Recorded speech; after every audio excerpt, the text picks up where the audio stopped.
Good evening and welcome to the Gold Goats and Guns Hour here on YouTube and DLive. My name is Tom Luongo. I hope you're all having a great evening. It's Monday. It's it's April 22nd. Well after tax day, dude. And it's 2019. We got a lot to talk about tonight. Sorry I'm a little late, but hey, it is what it is. Okay, a little housekeeping before we get started. I will be on with Jeff Rents tonight at 10 o'clock. Jeff called about about an hour ago, and wants me on at the 10 o'clock hour. We're going to sit down and chat about Brexit for about an hour or so. So if anybody who's going to watch this now, I don't know that we'll do too much Brexit tonight. But I certainly will be talking with Jeff about Brexit later on in the evening. You can follow that, I think, over at rents.com. Okay. You can follow me over on Twitter at TFL1728. You can follow me you can like and subscribe me here on YouTube for those of you who are new that I picked up over the weekend. Welcome, and I hope you all have a great time. All right, let's get on with the show while we're waiting for some people to come in and get things started. Okay. So let's talk about what happened this morning. The big news of the day, as far as I'm concerned, was the announcement by Mike Pompeo that the United States would not be passing out any more waivers for importing Iranian oil. Now, for the last 6 months or so, just under 6 months, 8 countries have been operating under waivers from U.S. sanctions on this front. Back in December, or was it November? Yeah, it was early December. The Trump administration said, "Okay, y'all have 6 months to get your oil imports from Iran down to zero." And Pompeo came out and made great headlines this morning, and oil spiked, and everybody was crazy. Said there will be no more waivers after this, except that we're going to give you a year to draw down your imports. I thought that's what the last 6 months were for. Now, if you remember correctly, and I've been talking about this since the day the Trump administration began this quixotic quest to drop Iranian exports to zero. It's all nonsense. It's all bullshit. They can't actually do it. They can do a fair amount, and they've already done probably about 80 or 90% of what they can do, and everything else after that is just going to continue. I have an article over at my blog over at tomluongo.me where I go over a lot of this stuff this morning, go over the news, and as to why I think this is going to not actually amount to much, especially if they give everybody another year to figure out ways of getting around the U.S. sanctions. The United States can bloviate and fulminate about this all they want, but at the end of the day, if people want to pay for Iranian oil in gold or washing machines or soybeans or Chinese yuan or whatever the hell it is, at the end of the day, the best they can do is put pressure on the insurance companies to not insure the tankers. But since Iran has already been dealing with this for the past 7 years, since Obama first kicked them out of the SWIFT system back in 2012 with the first round of sanctions, the Iranians have developed a number of ways of getting their shipments of oil insured around the world in order to keep this going. So let's go into the guts of what's actually going on. All right. So there are 8 countries: Greece, Italy, and Taiwan. They're not an issue. The first 3 countries, Greece, Italy, and Taiwan, are not an issue. They've already cut all of their imports to zero. The next 2, South Korea and Japan, almost irrelevant, to be honest with you, because they're U.S. satraps for all intents and purposes. They will do exactly what the United States tells them to do. Now, I know that both of them got some small waivers under the Obama administration to import Iranian oil, but they had to cut down to nearly zero or a couple 100,000 barrels a day or whatever it was. It wasn't much. Most likely, with Shinzo Abe in power in Japan, they'll cut down to zero, and they'll have to buy American oil, which unfortunately doesn't. We're going to try and sell them our oil, but our oil doesn't mix with their refineries, and it's the same thing with a lot of what's going on in a lot of other places. Remember, fracking for the most part produces light sweet crude. That's what's also coming out of Canada, and since a lot of Canadian oil, what Canadian oil is making it to the market is coming down via pipeline from Canada and then down out to U.S. ports. I mean, not completely, but a lot of it is. Understand that not a lot of that oil is really marketable around the world. The interesting part about it is that there's a lot of tin pot Chinese refiners that actually like our light sweet crude. But so Japan and South Korea will most likely kowtow. The 3 big ones are Turkey, China and India. And they're the ones that, for the most part, import the most Iranian oil anyway. That the South Koreans and the Japanese will be happy to buy it because it's usually the cheapest on the market, and those two countries absolutely need the cheapest oil they can get their hands on. This is already going to do two things. There's a number of things this is going to do. We're going to see the price of Brent crude spike to $80 a barrel. We'll probably see the Brent WTI spread, the spread between Brent crude and WTI crude, probably blow back out towards $10. It had dropped off to as low as around $8, but I think it widened about 60 cents today, back to $8.60 or $8.65.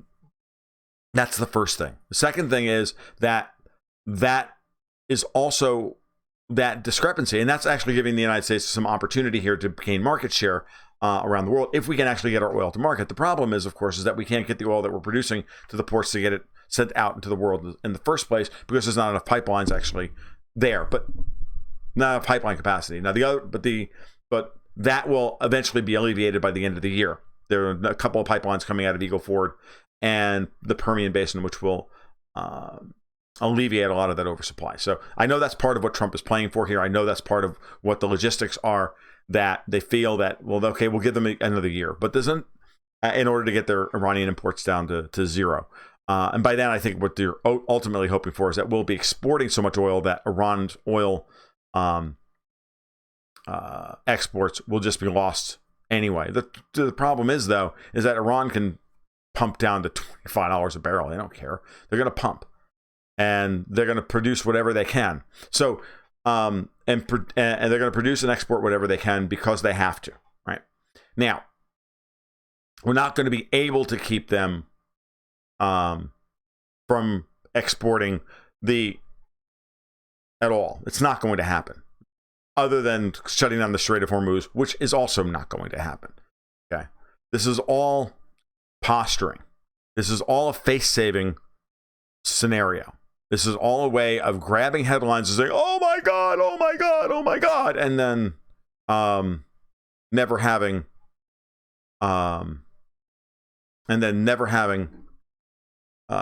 to actually implement any of this, because they can't actually implement any of this. So Trump made the big ask. He made the big, "Oh my God, we're gonna drop your imports down to zero." And then we put the sanctions in place, but then we gave out waivers to most of the major importers. So, and mostly the drawdown in imports at this point have been based on that fear, right? So now, here we are 6 months later. Exactly what I said would happen, did happen. The United States couldn't go through with cutting Iran out of the market. They've already cut most of Venezuela out of the market. Oil prices are too high. It's having an effect on the global economy around at these prices. It's having an effect on the American economy at these prices. And as I said this morning, there's on my blog, Trump doesn't really have much to run on in 2020. So he has to have a way here to make it look like he's not backing down on the policy while backing down on the policy. This is kind of typical Washington 2 speak here. So that's what I think is going on. Now, the more interesting question is whether or not we're going to actually be able to cut Iran's exports down to the 800,000 barrel per day level or lower that we targeted in statements by the State Department last month. Okay, that's the real target. Zero is not the target. 800,000 barrels is the target, because that's what they can reasonably expect to do. And that's possible in the short term. I'm not going to argue that point. So let's look at the numbers, and let's start to really deep dive into how they're going to get around this. The Russians and the Iranians currently have a oil for goods swap arrangement in place for about 100,000 barrels a day, meaning the Iranians sell the Russians 100,000 barrels of oil a day. The Russians turn around and resell it on the open market, and then Iran gets paid in Russian goods, right? So they get Russian wheat and food and meat and, I don't know, nuclear fuel, yada yada yada, whatever. 100,000 barrels a day. So that's about $2.5 billion a year at current prices, or it's a little less than, a little lower than current prices, because at 1 million barrels a day, I did the math earlier today, we're looking at about a $26 billion a year industry. That's all it really is. And $26 billion a year is not that much to launder through the global financial markets in such a way as to escape the purview of American regulators. Sorry, it's just not that. It's just not that hard. It's only $26 billion. All right. In a world where hundreds of billions of dollars flow through the shadow banking system in the Eurodollar / currency markets every day, what's $26 billion in deposits over the course of a year? It's not a lot. Okay. So Turkey is a major importer. Turkey used to import around 200,000 barrels a day. They're down to about 60.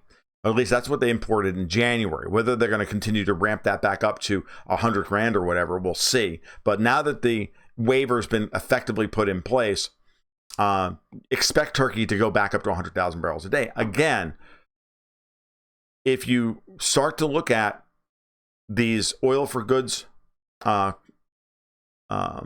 contracts, and even without them, you have Turkey signing up last week, their major banks signing up for Russia's Mir card system, card payment system, which is also tied into Russia's SWIFT alternative.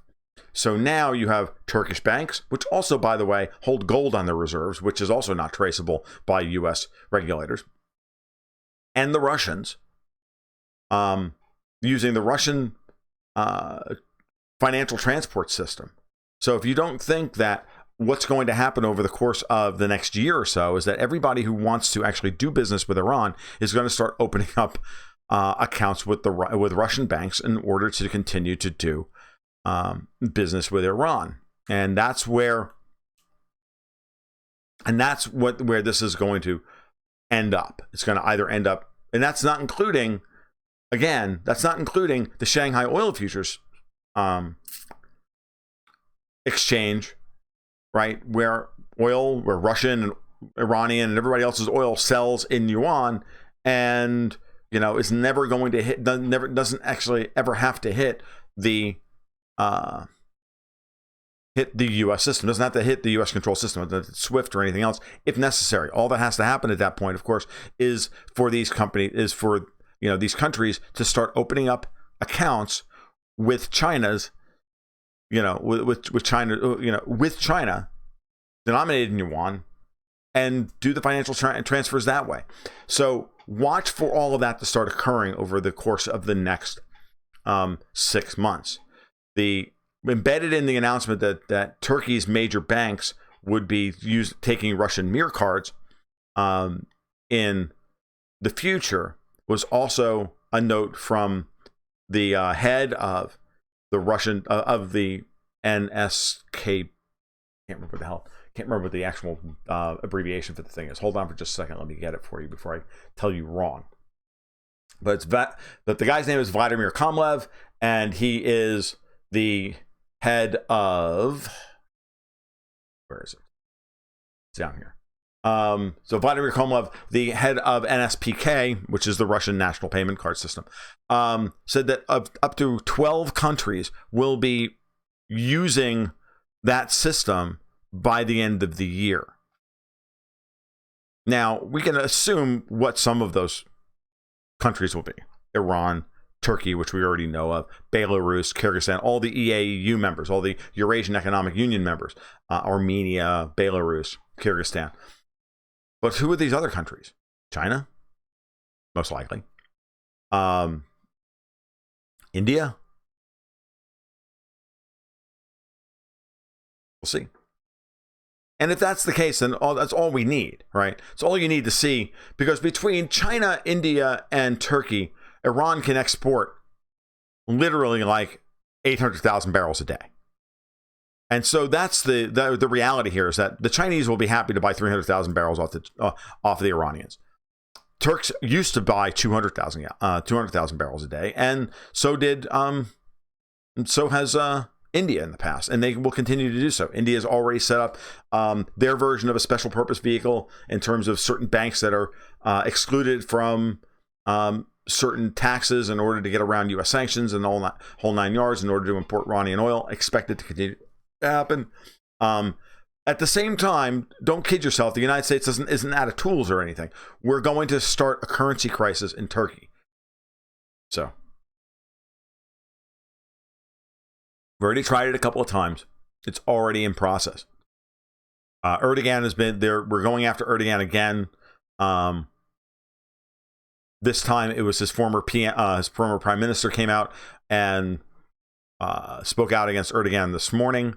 I'm wondering, where that guy's loyalties lie. I don't know off the top of my head, but it could be that things are getting unstable in Turkey. Now, here's the gig. If Erdogan is able to stay in power, let's say another 3 to 4 months, because the next 3 or 4 months are going to be very telling after the disastrous result for him in the last elections. If he's able to stay in power for another 3 or 4 months, and we're talking S-400s are bought, put in place, purchased, empowered, the whole 9 yards. If that continues and he stays in power, there's going to come a point where the United States and Turkey are going to have to make a decision about what happens with Incirlik. Right now, NATO has access to the airbase at Incirlik, which is, by the way, where the coup against Erdogan in 2016 came from. And it was fomented directly out of Incirlik, and we all know it was. And we all know it was instituted by the United States. And we all know this is what's going on. Erdogan knows it. Putin knows it. Everybody knows it. So at the end of the day, what you're seeing every time. So you got to think about this. Every time Erdogan, Putin, Rouhani, Nasrallah, the head leader of Hezbollah in Lebanon, they get together and representatives from Syria, Bashar al-Assad and whatnot, they get together to discuss at Astana, the Astana peace talks.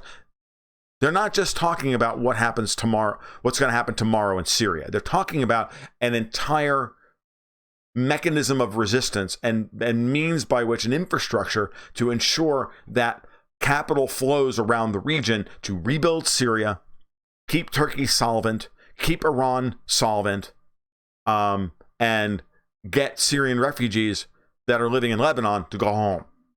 Okay, there's so much going on here from that perspective, and these are all of these issues are tied together. And the United States is literally like the little Dutch boy trying to jam its fingers into every one of these holes by putting pressure on every one of these and trying to attack through these holes. And I just see more and more and more. These are just little leaks that keep springing up, and we keep trying to stop them through sanctioning people and threatening them, and it's not working. Right? I wrote an article last week for Strategic Culture Foundation, just going through just going through all the resistance stuff, and it was very telling as to what's going on. So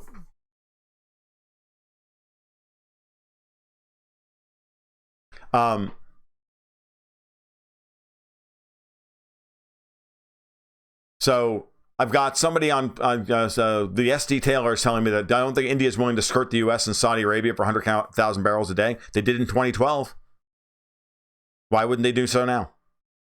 Why? Because Trump's serious? They're still buying S-400s and Sukhois. And Trump has threatened fire and brimstone on them, and none of it's done any good. Notice how we actually haven't threatened Turkey with any sanctions whatsoever yet. India's the 800-pound gorilla in the room. The U.S. doesn't want to threaten India. Okay? They haven't yet. They haven't threatened India with one sanction yet. And yet, India has repeatedly told Trump to go stuff it up his ass. And it's not 100,000 barrels a day. It's going to be 300,000 barrels a day. India cannot afford to buy expensive oil. And what you have to really understand here is that the more pressure we put to try and push Iran's exports down to zero, the lower the price Iran is going to be willing to pay in the spot market, or willing to accept on the spot market for their oil. They're still pumping oil. Okay? And they can undercut the Saudis at any price. And if they can pay in national currencies, or if they accept national currencies or Bitcoin or whatever the hell they accept, then you have to really think in these terms. No, Iran doesn't have to accept whatever it's trading, what Brent is trading for on ICE. That's not the way it works. There's always a premium / discount for everybody's particular oil contracts and oil tenders. These things just happen. And so Iran is going to get Brent -7 as opposed to Brent -2. And it's $75 a barrel. They don't give a shit. It's still $20 a barrel higher than what they were expecting to get in the first place. So don't think that they're not willing to undercut the market sincerely to maintain their exports and to maintain their business with India. And Iran and India have very strong economic ties, and the Indians can't just turn around and just give in to the Americans at that point, because that would do real damage to the Indian economy. Just that simple. Trump wasn't president in 2012. It doesn't matter. Trump is not driving this policy. Standard Taylor, I think you really need to understand, SD Taylor, you really need to understand this, that this is not Trump doing this. Trump is willing to go along with this, but this is not ultimately Trump. And I got news for you. Trump is a weak bully. And when time comes to negotiate, Trump will negotiate, and he will get shit for it. He's not going to get shit out of China. He's not going to get shit out of North Korea. He's not going to get shit out of anybody. He hasn't gotten shit out of anybody yet. He keeps talking a good game, but he hasn't gotten shit out of anyone. If anything, he got shafted on NAFTA, because after he ditched the TPP and the TPIP, he then turned around and allowed them to write it backdoor into the new version of NAFTA, and then called it a great success. He hasn't won one negotiation with Congress on the wall. He hasn't won one negotiation on anything for anything. The only thing he's done so far is made the world unsafe, thanks to his staunch defense of Israel to the point of literal insanity. That's his foreign policy legacy at this point. Period. There's no other interpretation.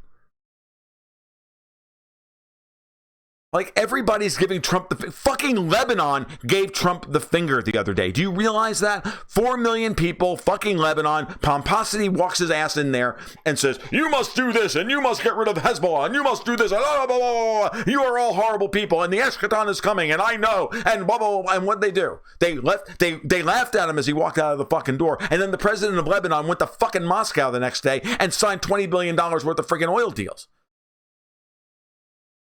And then when he came back from that, he invited the Venezuelan foreign minister, i.e.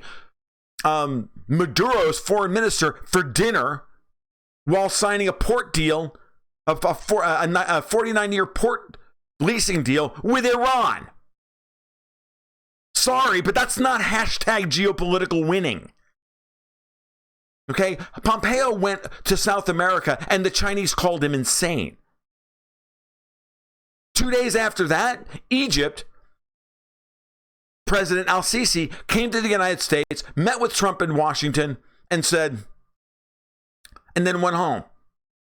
And when he got home, he said, I'm not joining your Arab NATO. I don't think that Donald Trump is going to be president in a year. And even if I did think he was going to be president in a year, I don't think he has the ability to enforce anything that he is willing to, enforce any agreement that we make, or stick to it, because if it doesn't suit him, he'll just get the fuck rid of it. I mean, you have to understand that you don't run your foreign policy like you're negotiating a fucking casino. I thought he understood that. It's ridiculous. To be honest with you, Trump runs around like a fucking retard, and it's embarrassing.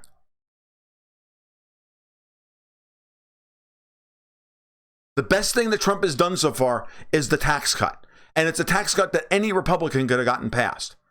It's a smarter tax cut than any other Republican than himself would have gotten through. And I appreciate that. And I appreciate some of the things that are happening at the domestic level as far as like judges and all that stuff. That stuff's fine.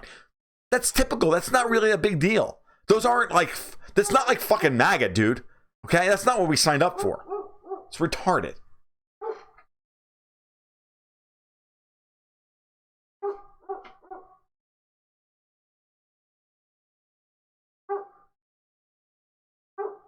he moved the embassy, though. He's totes cool. And what I'm saying is that Iran's exports, you can get Iran's exports down 50% simply by doing what he did.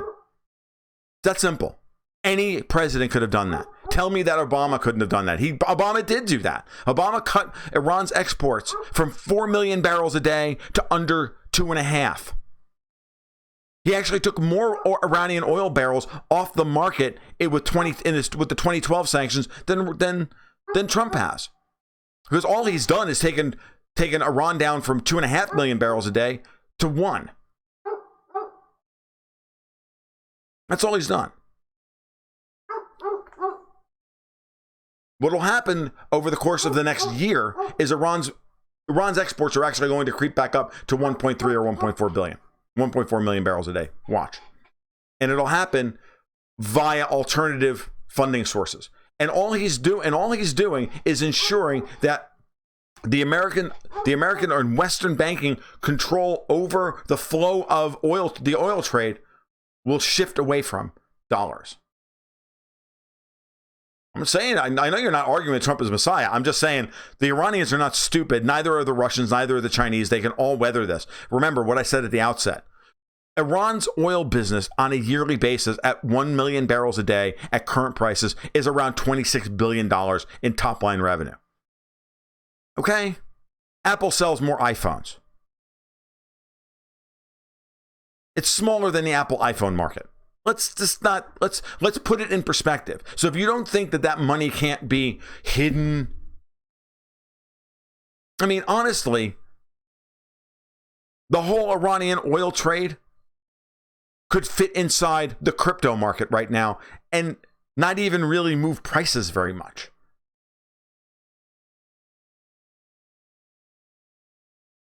So no, of course it doesn't happen overnight, but between now and but you have to understand that the United States punted today. Trump just told everybody, while touting to the world that we're winning, Trump just told everybody that this is a losing argument. They can't push Iran's exports down any further. And therefore, from here forward, they're going to rise. Because he would not have given out another year's worth of drawdown period. He's hoping, the Bolton and Pompeo and the CIA are hoping that they can get rid of Erdogan in Turkey. Okay, it's why Turkey hasn't been kicked out of NATO yet. Okay. Why are the Brett Harris asks on YouTube, why are the Israelis so hung up on Iran?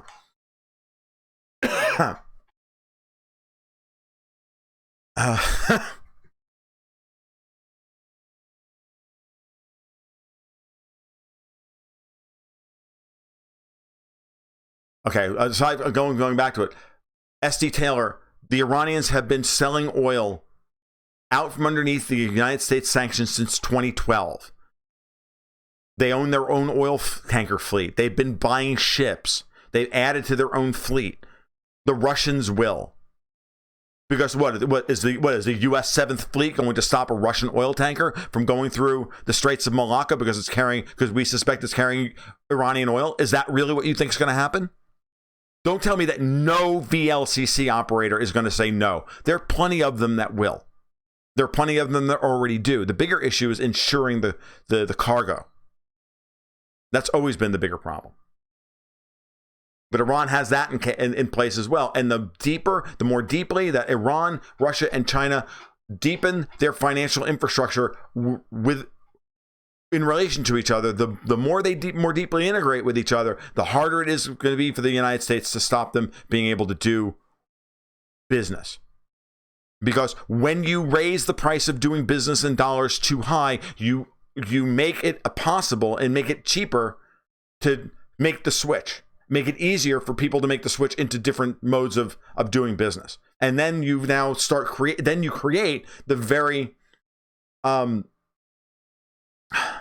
you create the very conditions to undercut and ensure a complete switch. Because once one person gets away with it, I said this about Syria. Once one country stands up and says no to the United States, the Russians, everybody else gets a spine. Do you think Lebanon would be saying no to the to Pompeo today if the Russians hadn't intervened in Syria in 2015?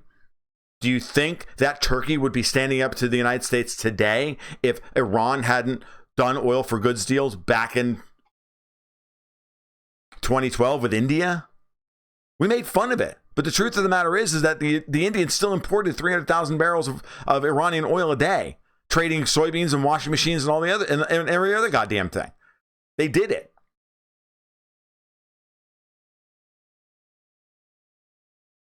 When you, Patrick Vidian, what I'm saying is that when you see moments like this today, you realize that there's a huge gulf between the headline rhetoric and the actual world we live in. What's important is to always understand is that's what we're dealing with. So the headline today was Pompeo says no more waivers. Oh, but we're going to give them another year. The media doesn't say anything about this. The media doesn't report it. The trading algorithms that dominate oil trading go ballistic. Everybody on the inside makes a whole bunch of fucking money, which is disgusting. And then eventually oil prices will come to the realization that, oh, well, Iran's exports really aren't dropping. Why is that? Oh, because there's going to be a year's worth of drawdown waiver. But I thought we were right. And so here's another story for you. Iran and Pakistan, because Imran Khan, the new prime minister of Pakistan, was just in Tehran and just inked a border security agreement between the two countries for the first time ever to secure Iran's eastern border, Pakistan's western border, which ultimately, and this is another big deal. This is something that you think the United States is happy about this? We're trying to get Pakistan to accept IMF bailouts. We're trying to put Turkey into the straits of to force them to accept IMF bailouts. What do you think that's for? That's to bind down their government, that's to bind down their government and have them on a fucking drip feed, on a residual poison drip feed, and use that as leverage against them. That's what we do. Khan saying no to it in Pakistan. Erdogan's absolutely saying no to it in Turkey. It's the only thing I agree with Erdogan about. He understands the score. He understands what's going on.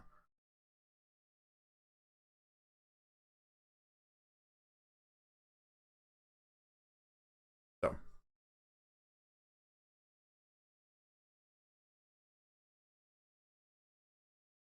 Yeah, so Israel and the Saudis ganged up on Iran, but it's not working. Syria showed that. It's continuing to go on. They're playing a game of attrition.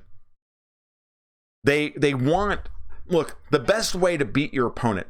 Putin is very much a judo master in all aspects of geopolitics, and the Iranians invented chess. So let's back up for a second and let's start talking about what's actually going on here. They all know what the score is. They all know the United States has a sense of entitlement when it comes the United States / the West, you can lump all the European oligarchs in with this as well because they're just as fucking bad. The French and the British and the Germans and the rest of them. They all have a sense of entitlement that they run the world and that they should be able to dictate to the world. And the whole offshore Eurodollar system. I was watching a whole bunch of this stuff with Jeff Snyder over the weekend. It really helped clarify some things for me. That the whole offshore Eurodollar system, which is where most of the real dollars that are used on a day-to-day basis to liquefy global trade come from. They don't come from the Federal Reserve. They come from the Eurodollar, the offshore dollar market system, and the offshore dollar shadow banking system. And that system, okay, is what's used to bomb markets and blow up currencies and enforce geopolitical will. Okay. The more that system is marginalized in various aspects of the world, right, all across Asia, and the Chinese understand this, the Russians understand this, the Indians to a lesser extent understand it. So Iran certainly understands it. And now Turkey is beginning to get it. And they're all beginning to understand what the situation is, why the whole quote unquote BRICS Bank and the BRICS Alliance scares the crap out of all of them. Because if they set up their own version of effectively the same shadow banking system, and a means by which to liquefy trade without having to deal with this overwhelming flood of dollars by de-dollarizing their economies and de-dollarizing their debt markets, which is the big thing, is to get the United States dollar out of localized corporate debt. That's where that's where all the financial panics, that's where all the emerging market financial panics come from. It's where the next one's coming from, by the way, from a decade's worth of zero bound interest rates. There's trillions of non-bank corporate debt out there and sitting in emerging markets that has to be serviced. It's all denominated in dollars, and it all represents a massive synthetic short squeeze against the dollar when liquidity starts to drop. And we're already in that position. We're already seeing the effects of dollar liquidity being tight everywhere. I've been talking about this for weeks. I talk about it every Wednesday and every Sunday on my market report for my patrons over at Patreon. They're getting sick of me tired. They're getting sick and tired of me talking about it, to be honest with you. So China is not going to allow Iran to implode any more than they're going to allow Turkey's banks to implode. I know the prevailing wisdom amongst American neocons and American conservatives is that we can just keep pushing on China until their shadow banking system pops. But the truth of the matter is that if their shadow banking system pops and their economy slows down to a massive extent, I got news for you. So does ours, and ours is far more vulnerable to shocks than theirs is ultimately in the long run.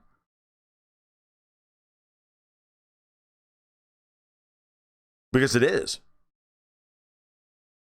Because state pension systems are trillions in arrears, because our entitlement systems are hundreds of trillions in arrears. And a 3% rise in interest rates, and all of a sudden we can't pay for basic services as debt servicing consumes a higher percentage of the budget.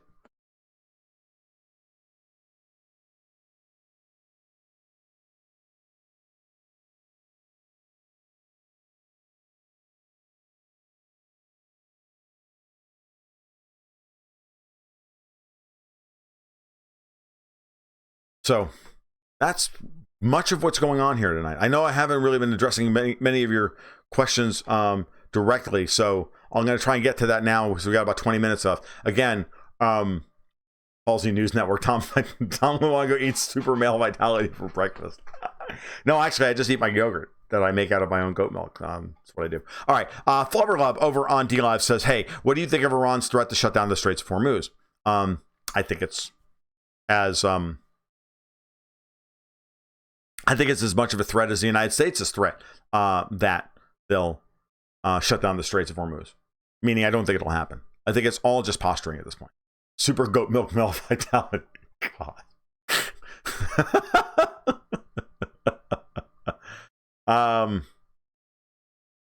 Jonathan Gillespie says, this is the same, effectively, this whole sanctions waiver punt is the same as the one used in trade negotiations with China. Exactly. And it's exactly what I told you would happen. That Trump would never go through with putting 25% tariffs on $500 million worth of Chinese goods because he would crash the world economy tomorrow. The whole thing would fucking blow up in his face and he would literally be thrown out of office.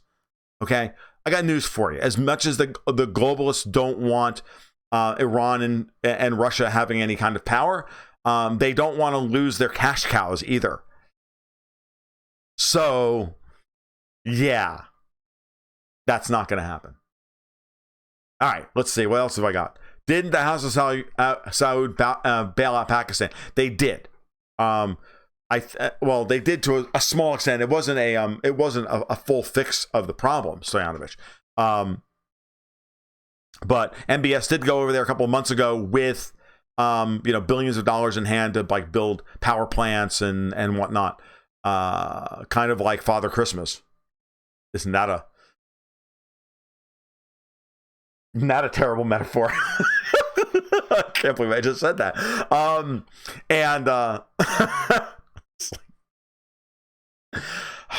Dude, your European roots are showing.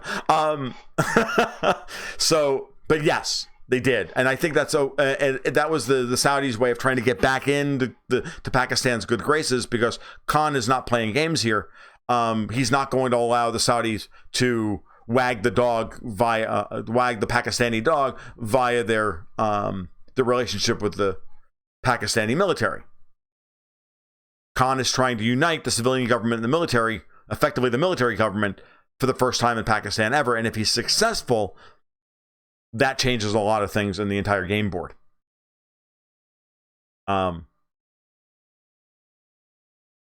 We are not sick of you talking about insights. Keep them coming. Okay, thank you.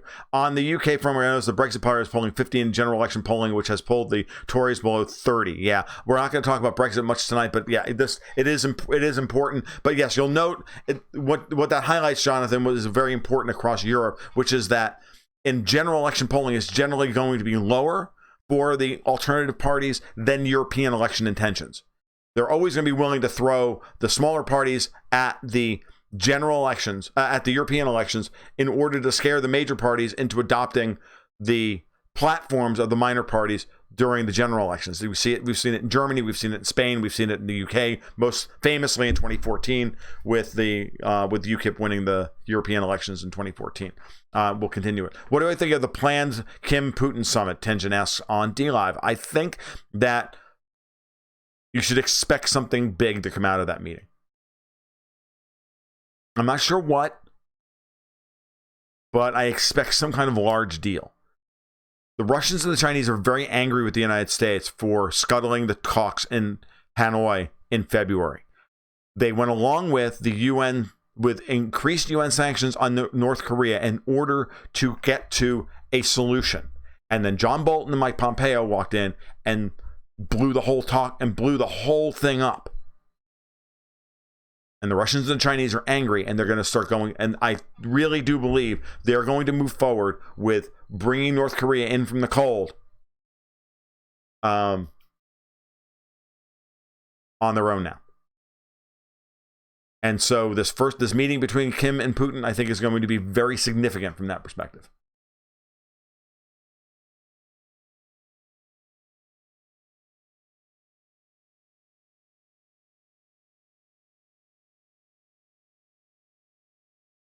Remember, yeah, Kim Jong-un told the U.S. to get stuffed and said, quote, Mike Pompeo is not, I will be happy to reopen negotiations as long as Mike Pompeo never shows his face again.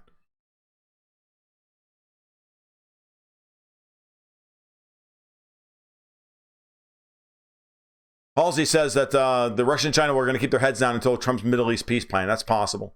When did my subs get up to 545K? I didn't get to 545K. I'm at like 2,300. I wish I was at 545,000. If I did, I'm sure my Patreon would be a lot larger than it currently is. But it's moved up about 100 people in the last 24 hours, but it's not at 545,000. God, I wish it was. We'd have so many people in the chat right now, I wouldn't be able to follow it. The Russians seem pretty happy about Ukrainian elections of Zelensky. That's a very good point. Something I hadn't talked about yet. The getting rid of Poroshenko in Ukraine is a good first step. It's something I think that Putin's been playing for, is just waiting for Poroshenko's term to end, and then see if the next administration in Ukraine will become more rational, and that they can actually then work with him. And if Zelensky is actually reasonable and he's able to get, remember, this is just presidential elections. They saw that parliamentary elections, I think, in a couple of months. But realize that if the parliamentary elections, if he can put together a good coalition that will actually create, a majority in the Verkhovna Rada, if I think I've said that right, the Ukrainian parliament, then it's very possible that there will be very quick negotiations between the Russians and Naftogaz to reopen gas transit in Ukraine for 2020. Which, if the European, I'm just putting all these things together literally right now. I'll probably write about this for tomorrow for Strategic Culture, because tomorrow's Tuesday, and that's when I write my Strategic Culture article. That would then if the European parliamentary elections break heavy Eurosceptic, that would set the stage for Europe finally having to say, look, we don't have any reason to oppose Nord Stream 2 because the Russians just signed a deal with Ukraine, and we can start lifting the sanctions as well. Putin and Netanyahu are not buddies. That is a lie. Putin understands the importance of Israel in relation to Russia's relationship with the United States, and therefore he keeps Netanyahu on a short leash and close to him, but I would not consider them buddies. That is a gross mischaracterization of their relationship. Period. That's a gross mischaracterization of their relationship by, frankly, alt-right morons.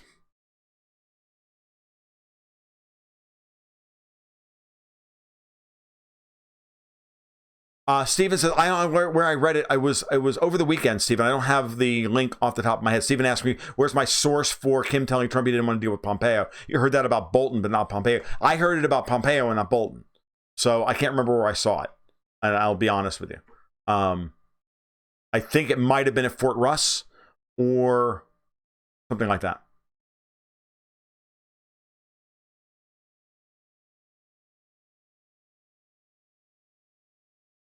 Do you consider the Ukrainian elections a laughing matter?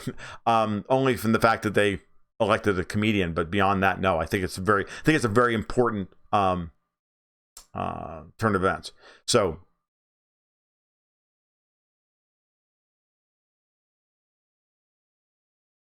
right. I know. I think DTF. I think you were being funny about that, but I just had to. I can't. You know me. When I'm in this mode, I don't really have much sense of humor. All right, let's see what I got over here on DLive. Zelensky is what he is, Jonathan. He's pro-EU, he's pro-NATO. The truth of the matter is that what he isn't is virulently anti-Russian.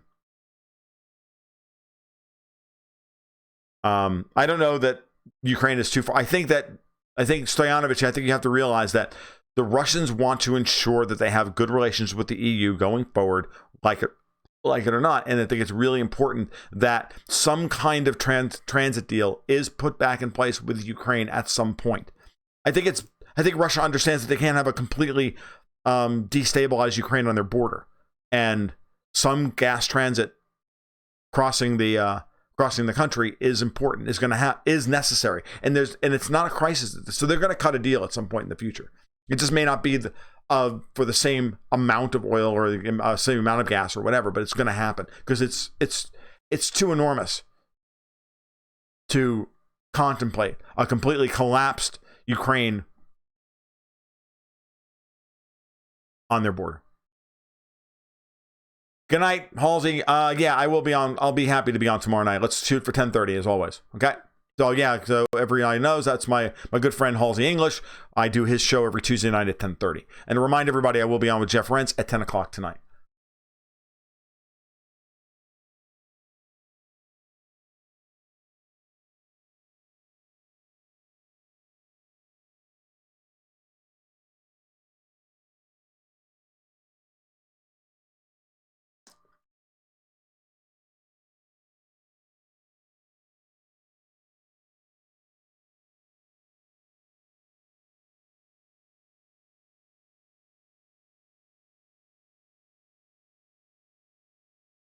I don't know, Stoyanovich. I'm not sure I completely agree with the assessment that they're too unreliable for Putin to consider going back. It's not that you got to remember. I just think that they're going to cut some kind of deal.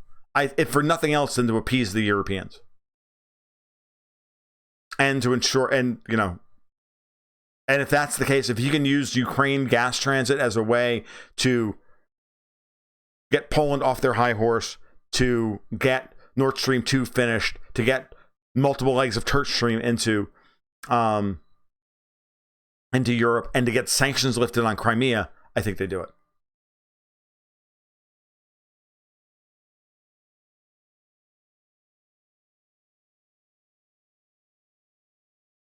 Yeah, thank you, North on 60, for taking care of that. Anything written on Politico, I don't even listen to. Not when it comes to that. Not when it comes to that particular subject.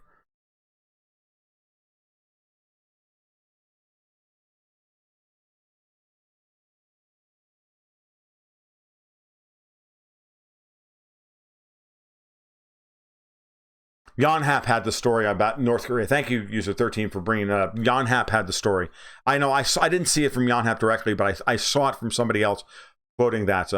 You can disagree with me all you want, dude, but I just don't buy it. So Putin is not a closet Jew. He's Russian Orthodox.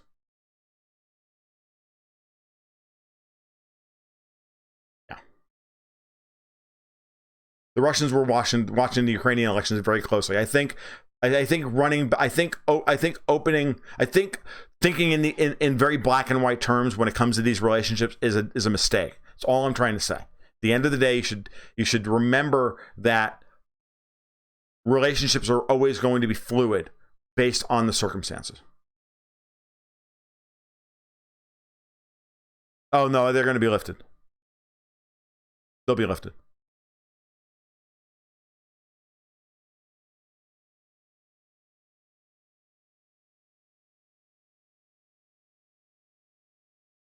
All right. Where are we here? So what else have we got? Let's see. Somebody wanted to talk about. I know you guys are talking about Kolominsky, and all right, I'm not following Ukraine that closely, to be that honest with you. I know that Poroshenko was handpicked to do what he did, and now he's gone, and that's better. It didn't say it was good. It's just better.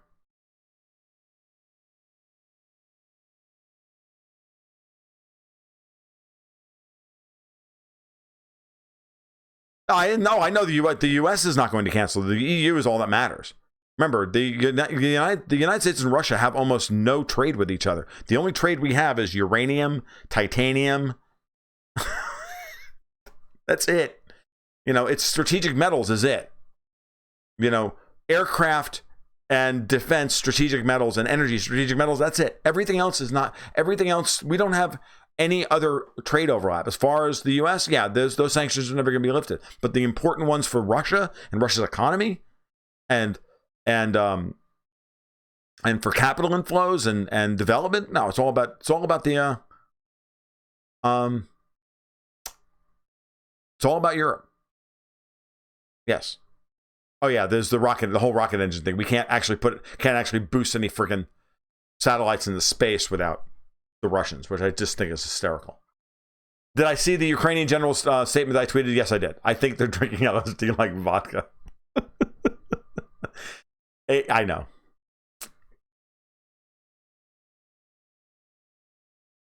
Most of the Ukrainian psychopaths are in the Ukrainian diaspora here in the U.S. That's right. Space is overrated anyway. Yeah.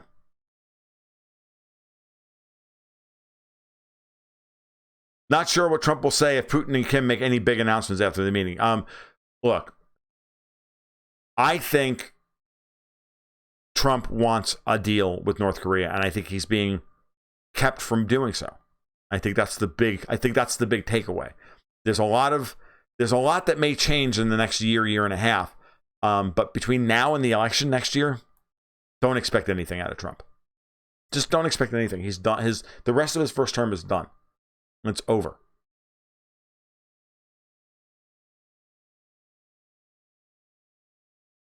That's interesting, Flubberlub.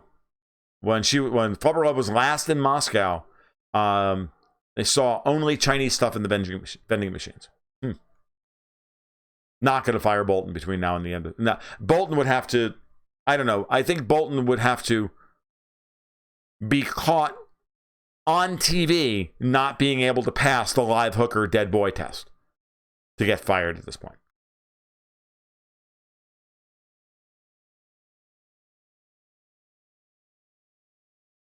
It was so odd to see no Coke, no Pepsi, or other such stuff. Yeah, I can imagine.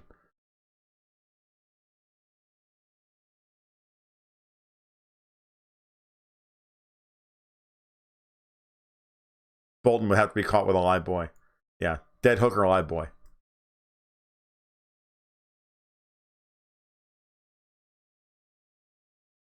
Now that the super majors are buying out Permian, growth is dying there.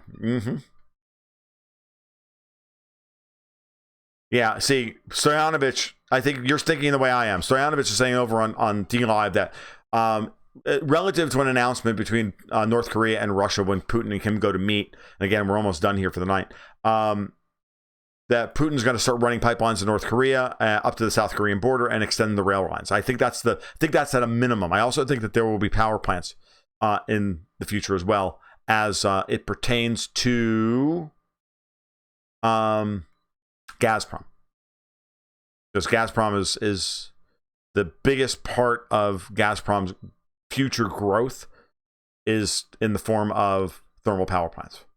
So build pipelines, drop power plants along the way, and electrify all of Central Asia. It's not a very big part of their business right yet, but it's coming. You and I both know. So Richatelli says, you and I both know not only are several thousand top Russian corps are multinational subsidiaries of American and European investors, but Russia is a member of the BIS. What does that have to do with the price of tea in China? The issue, we know that the Russians still have a large Western fifth column within their financial networks. We know that.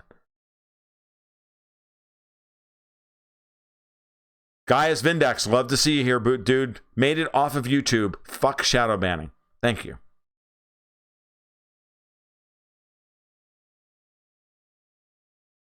I think it's more neocon, North on 60. Dems have, yeah, it's, so last thing to talk about before we leave tonight would be what I talked about this afternoon with Elizabeth Warren. User 13 brings up the important point that the Dems have no bench, that the Clinton, Obama machines, and certainly the Clintons, having been control of the party through Terry McAuliffe and others for the last 30 years, have ensured that there is nobody behind them. And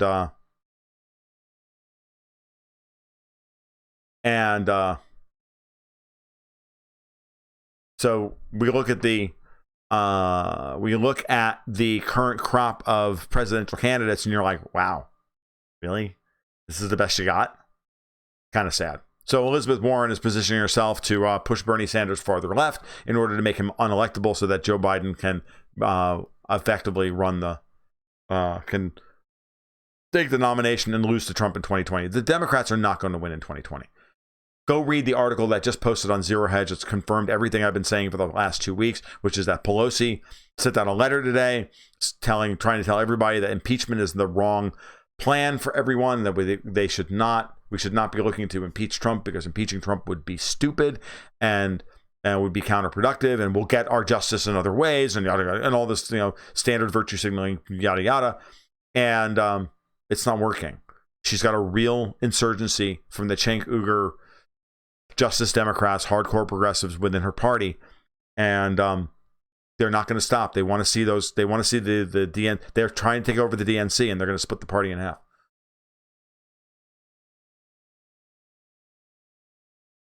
Tom, so El Vaquero tells me that. So wow, dude, you have a stronger stomach than me because I watched a lot of British Parliament, but I can't stomach watching American congressional hearings.